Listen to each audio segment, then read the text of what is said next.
Matag panahon sa Kwaresma, ang mga magtotoo gitawag sa masubsob nga pagampo, pagpuasa ug paghimog, mga maayong buhat sa kaluoy.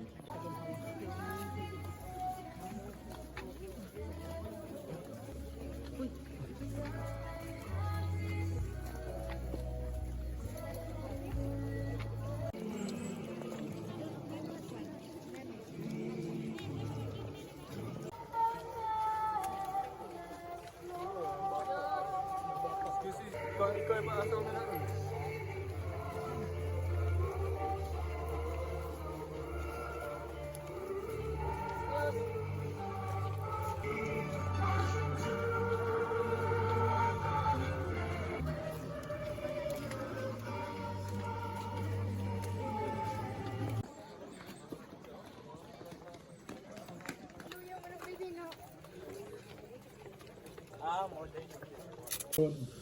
Si Jesus nabanhaw. Nagasimba o nagaday kami kanimo o Kristo. Kayo na pala ako, iluwas mo ang kalibutan.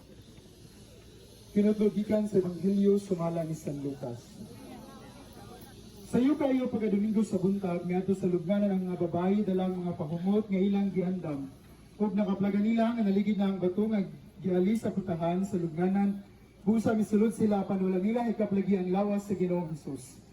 Samtang nagbarog sila dito nga nalibog mahitungod niini sa kalit nitunga sa ilang tupad ang duha ka lalaki nga nagsulog sulaw nga biste. Nangalisan pagayong mga babayi ug giduko sila samtang ningon kanila ang duha ka lalaki. Nganong gipangita man niyo ang buhi diha sa mga patay. Wala siya dinhi, nabanhaw siya. Hinumdumi ang iyang gisulti kaninyo sa dito pa siya sa Galilea. Ang Ebanghelyo sa Ginoo.